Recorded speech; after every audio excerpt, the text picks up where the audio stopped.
beberapa sistem yang bisa yang dilakukan. Nah, mungkin secara teori kami ada beberapa hal yang mungkin harus lebih paham setelah mengamati atau setelah berdiskusi langsung dengan pelakunya seperti itu. Mungkin di sini kami alhamdulillah diberi kesempatan yang sangat luar biasa untuk berdiskusi langsung dengan Pak Haji Iing.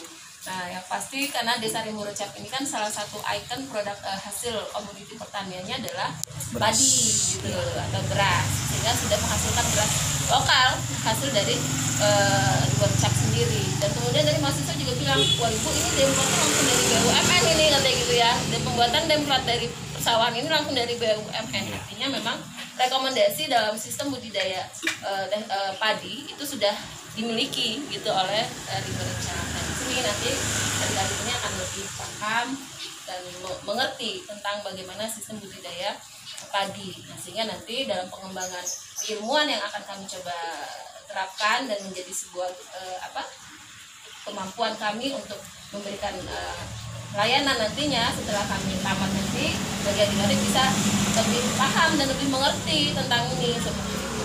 Jadi memang ada teknologi budidaya alternatif, kemudian ada kesuburan tanah dan pemupukan Bapak, kemudian juga ada teknologi dan penanganan pasca panen. Nah, itu semua berkaitan dengan kegiatan budidaya yang dilakukan. Jadi dari itu kami selaku dosen pengajar di Universitas Mulai mencoba memfasilitasi dari adik-adik ini untuk melakukan pembelajaran di luar kampus, karena kita menerapkan sistem kampus merdeka.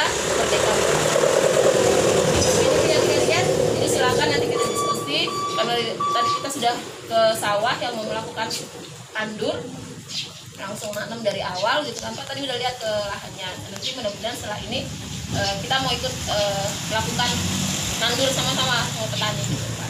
Nah, jadi sebelum itu mungkin ada banyak hal yang mungkin mau ditanyakan dan ini kami mohon berbagi ilmunya gitu Pak. Mungkin ini masih sangat sedikit ya gitu, tapi paling tidak dari sini kami punya bekal bagaimana nantinya ke depan kami mencoba mengembangkan pengetahuan itu menjadi sesuatu hal yang baru gitu.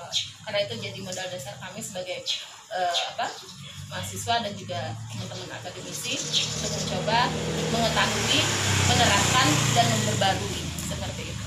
Mungkin itu saja sambutan dari saya Bapak selaku dosen semua. Sekali lagi untuk Pak Haji Iing, Pak Nanang sebagai kadus ya. Terima kasih banyak ini dan mohon maaf nanti kalau misalnya ada hal-hal yang kurang berkenan sebelumnya kami mohon maaf karena ini keterbatasan, ketidaktahuan kami gitu kan. Dan yang pasti juga ucapan terima kasih. Mudah-mudahan sesuatu yang terus berkelanjutan nantinya ya Pak ya. Siap. Oke. Mungkin itu adik-adik ya, terus semangat ya. Oke, mungkin itu saja. Iqmal, sambutan dari Ibu. Terima kasih. Assalamualaikum warahmatullahi wabarakatuh. Waalaikumsalam. Bisa berhasil namanya usaha tani kan. Jadi semua ini sudah mengarah ke usaha tani, berarti harus diusahakan. Kalau sudah diusahakan sudah barang tentu memakai ilmu pengetahuan. Nah itu. Bapak berangkat dulu dari padi sawah. Padi sawah itu ada padi irigasi, ada teknis, irigasi setengah teknis, dan ada tanah hujan. Itu padi sawah. Setelah itu ada padi pasang surut. Itu sudah beda lagi teknologinya yang dipakai. Nah, berangkat dari padi sawah, kita sudah paham. Kita mempunyai perencanaan usaha untuk mencapai satu tujuan. Seumpama di daerah kita atau kita sudah melihat kawan-kawan berpenghasilan per hektar 8 ton padi kering panen, seumpama gitu kan. Jadi padi juga ada 3, padi kering panen, padi kering simpan, dan padi kering giling. Nah, padi kering panen kalau kita diusahakan per hektar 8 ton. Kalau dengan harga 3.000 saja sudah 24 juta per musim penghasilan petani padi sawah. Itu apabila diusahakan.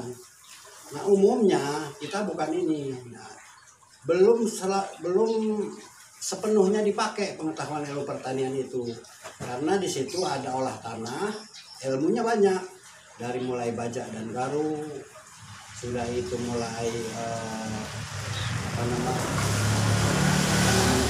istirahatan beberapa hari setelah kita olah bajak dan garu. Itu yang bagusnya itu kan kalau menurut ilmu pengetahuan itu Dan di lapangan dipraktekkan itu 15 hari minimal kita baru bisa kita pindah sebetulnya. Tapi kadang-kadang melihat situasi kondisi apakah macam mana, kadang-kadang besok selesai sekarang ditanam sebetulnya kurang bagus, itu mengganggu. Itu satu catatan untuk kita kan. Yang kedua yaitu masalah pengaturan air. Pengaturan air juga nggak sama. Di lahan kita ini ada rawang, pama bahasa ini, namanya itu pama, dan yang cengkar itu artinya kering. Nah, untuk dua jenis tanah ini kita perlu, kalau yang rawang itu yang pama itu kita cukup diatur pengaturan airnya itu setelah tanam. Tapi ini Bapak ngawur nih, kenapa kan? Mana aja ini, tapi mungkin nanti terangkum kan. Kalau untuk yang rawang itu atau yang pama itu kita setelah seminggu umur padi itu bisa di pengaturan air, itu penting. Padi irigasi ya, Pak? Padi irigasi 3 hari kita kasih air, seminggu kita keringkan. Terus sampai ke umur padi 60 hari itu diatur. Kalau yang kering, yang bahan kering tadi cengkap, itu seminggu kita rendam, 3 hari kita keringkan. Itu dibalik antara kering dan basah itu. Itu untuk apa? Untuk mengatur pertumbuhan anakan padi. Itu kalau yang pengalaman ini, di pengalaman di lapangan. Kunci pertama, kalau untuk lahan sawah itu harus kalau bisa ada pengaturan air. Jangan apa namanya itu, ini air besar dari siring, dari parit kita masukkan semua, itu nggak ada fungsinya sebetulnya. Karena padi itu selok ininya begini, padi itu tanaman yang membutuhkan air, bukan apa namanya tanaman yang membutuhkan air tidak terlalu banyak sebetulnya, tidak terlalu banyak. Jadi kadang-kadang kalau kita lihat di lapangan direndam berminggu-minggu itu nggak bisa, karena apa? Itu menghambat pertumbuhan. Baru sekilas yaitu ada lagi yang teknologi SRI. SRI itu bahasa kerennya bahasa kitanya SRI, itu sistem operation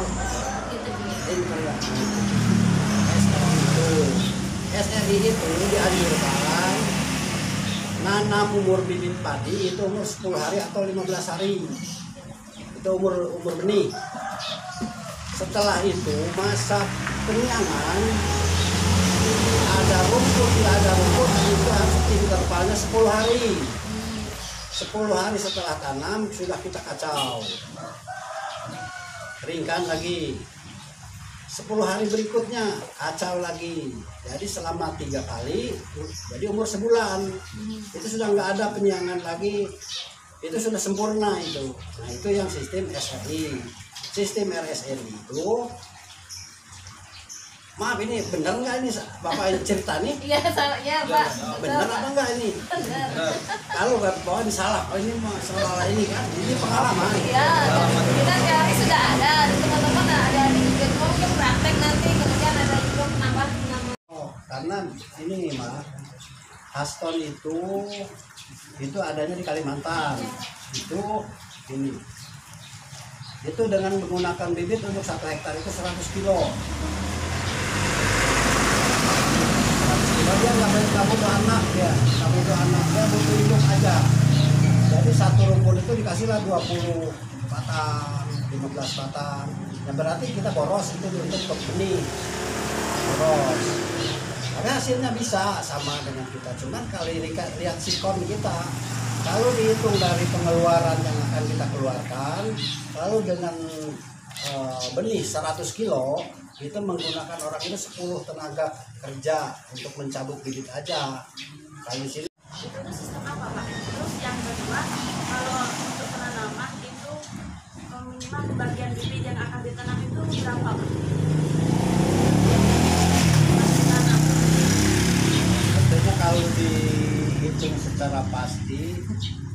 kecuali SRI tadi. Kalau SRI tetap harus satu. Kalau yang seperti tadi yang main garis itu kan, Iya. itu sebetulnya tinggal kemauan kita. Apa bahasa pertaniannya itu, apa bahasa ininya, bahasa petaninya itu ombol ya. Ombol itu berarti banyak gitu. Kalau kecilnya ecek, artinya ecek itu ngerti sebetulnya kalau orang tadi itu. Ecek itu artinya 2, 3 atau 2 gitu.